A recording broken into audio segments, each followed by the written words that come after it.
deal. Breaking news, a couple of tweets by our Adam Schefter in the last half hour. Really, first, Chiefs and Bills meet in the AFC Championship game. If they do, it will be held at a neutral site in Atlanta. That site just being announced. Right, so in a dome, obviously takes all weather, everything out of the equation. Schefter also tweeting that Denver is officially scheduled to be the first team to have an in-person head coach interview with Sean Payton. They've already interviewed David Shaw.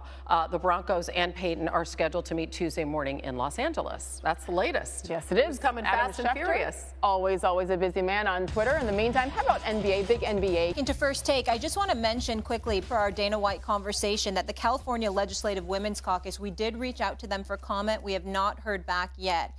And they were who had called for Dana White's job. So I wanted to make sure to make mention of that. And we also reached out to numerous ladies within the walls of ESPN to invite them on to discuss it, but they were not available this morning. Well, Yep. I hope I held it down in the meantime. Yes, you did. Okay.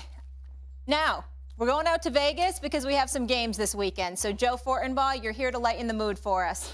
Let's go here. Joe, we're going to start with Dallas, Tampa Bay. Tell me, what's the play, sir? Stephen A., I've always felt you and I make a very good team, and I know Yes. you like to comment on the Cowboys from time to time. Okay. So I'm going to leave the winner of this game to you, and I'm going to pick the total. Under 45.5 points. Tampa Bay's offense is not what people think when they think Tom Brady. 25th in scoring this year, and in 17 games this season, they've scored 30 or more points 2 times. Now, they can play defense, and given all the turnovers we've seen from Dak Prescott as of late, I do not see Dallas putting up a big number here, so we're going under 45.5 Monday night on ESPN. I completely agree with you. I think that Tampa Bay's defense is going to show up, and they're going to neutralize Dallas to some degree. But Tampa Bay's offense hasn't been great all year long, and because of that reality, I definitely see it being under 45 points for this game. I'm with you, Joe Fortenbaugh. Way to start off. I'm very, very proud of you. You usually don't get it right first go round, but you did that On this a time. high note, unanimous decision. Let's go. San Francisco, the heavy favorite at home against Seattle, given 9.5 points. Joe, do they cover?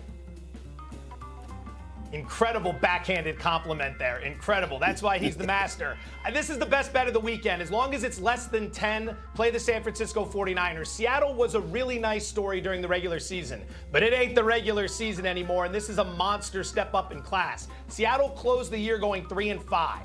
They won 3 games, 2 against the Rams, 1 against the Jets. This Niners team is an absolute wagon. They've won 10 straight. They've won those 10 straight by an average of 16 points per game. And along with Philadelphia, they're one of only 2 teams in the NFL that ranks in the top 5 in both offensive yards per play and defensive yards per play. They housed Seattle twice this season. I see them working them over Saturday. I totally agree with him there as well. Listen, I think Geno Smith has had a good year. He's thrown for over 4,000 yards. Give credit where credit is due. But this is the postseason right now. You're going up against an elite defense. There's been some tailing off on the part of the Seattle Seahawks as the regular season has waned. I think their comeuppance arrives. This is the playoffs. This is big time. San Francisco is on a mission. I think they deal with Seattle handily. The only thing Seattle's got going for itself is just playing with house money. They've got nothing to lose because nobody expects them to do anything in this matchup. Joe, can you still hear us? I was seeing some hand signals happening. Are you good? I just want to make sure. He can't hear us. I don't think he can hear us. Damn it. So game number 3, we're going to take a good long look at the New York Giants catching 3 against the Minnesota Vikings. The way I see it in this matchup, these two just got together a few weeks ago in Minnesota. Giants didn't play very well. -2 in turnover differential and 3 of 11 on third down, and yet they only lost by 3 points in that matchup. They basically got 2 weeks to get ready for this game because they rested the starters last week against Philadelphia. Coming into this matchup, they should be able to run the ball. They ran all over Minnesota's defense in that first matchup, and they should do it again. And if you can run the ball successfully against Minnesota, you're going to be able to keep Kirk Cousins and Justin Jefferson on the sideline in that matchup, and you should be able to keep this one tight. I like Big Blue plus the 3. Can I just say something? You know why you should really trust Joe? Because look at what a pro he is. He can't even hear what we're saying. He knew exactly where we were going next. He just took over, gave us the analysis, owned the segment. I mean, Joe's the man. Well, first of all, he's learned from the best. He used to work with me on Stephen A's World, so we understand where he gets the greatness How from. does it always come back to you? The bottom line is because that's the way it is. The bottom line is this, though. I'm going to say he's wrong. I hope he's right, but I'm going to say he's wrong. I love my man Dable, but in the end, what I'm thinking along the lines is this. I think the Giants are going to lose this game 30-24. All right, fair enough. All right, we're going to roll on this one. Joe, thank you so much. We'll talk to you next week, and we'll get those tech issues straightened out. Have a fabulous weekend and enjoy the games. Plus, stick around to find out what got Micah Parsons so fired up on Twitter. to be quite frank, I had to get it in while I could, T. I had to get it in while I could. Well, I mean, we both know that the Miami Dolphins are a much better team if Tua was healthy and playing. They displayed that throughout most of the season. However, that's not the case right now. I think that first and foremost, they got to worry about his health. Amber, do you think that he should be on the Miami Dolphins roster next year? Because me personally, I don't.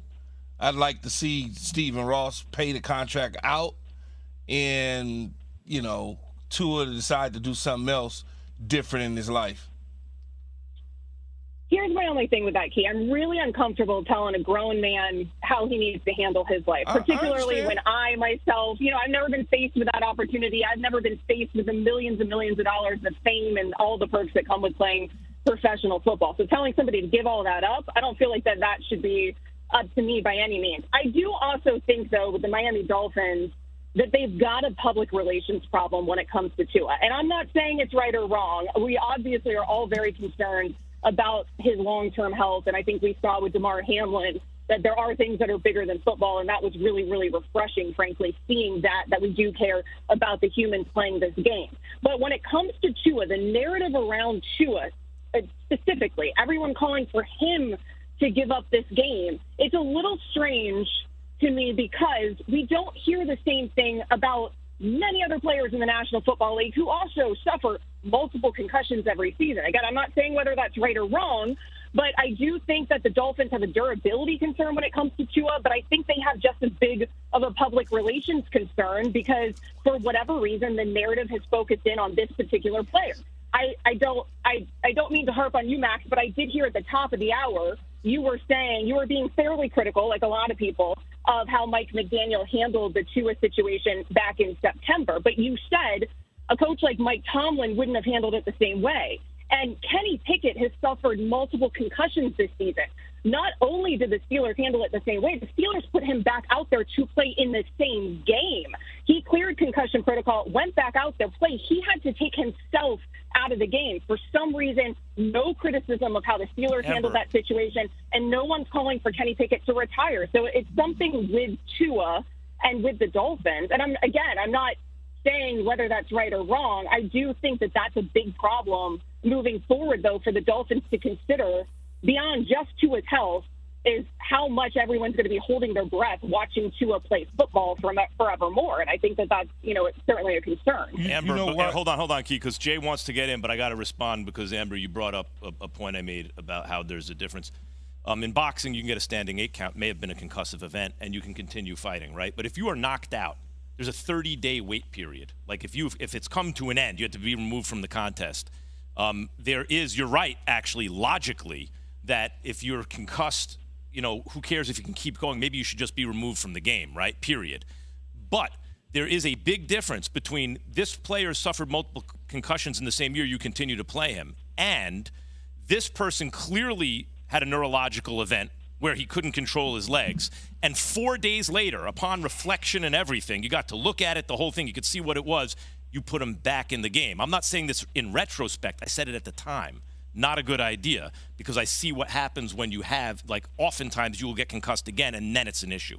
That's my criticism. Well, Jay, and I'm certainly not defending that action. And, I mean, technically, they did follow protocol. Technically, he was not diagnosed with a concussion. Obviously, we know the NFL changed their protocols after that event, as they should have, because we all saw what was happening. That's why you guys have a bunch of people in your mentions, he's only been diagnosed with 2 concussions. Well, that's true. He was only diagnosed with 2 this season. I think we all saw 3 happen.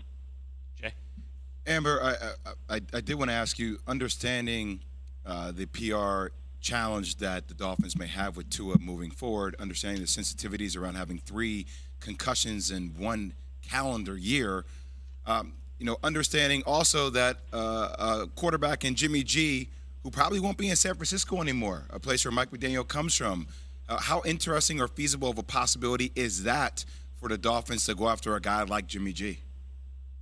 I like that fit schematically. I don't like that fit from a durability perspective. Now, could you make Jimmy Garoppolo the starter and Tua the backup? But then you kind of find yourself in a situation like the Dolphins are currently in, where Teddy Bridgewater clearly has durability concerns as well, different than Tua's durability concerns, but having a durability concerned quarterback back up a durability concerning starter, then that can be problematic because you can't have your whole quarterback room injured at the same time. And so that would be my concern with Jimmy Garoppolo on this roster. I like it, though, from a Mike McDaniel perspective and that relationship that you mentioned. I would imagine he'll be pretty expensive, so certainly another consideration, but I don't think Tua is going to get his extension. I do think Tua is going to stay on the Dolphins roster next season. I just don't think you hand him that extension. I think you watch Burrow get paid out of the same draft, Herbert get paid out of the same draft. You don't have to hand Chungaloa that extension yet. We saw it with the Giants. Take your time. Daniel Jones, they could even pick up his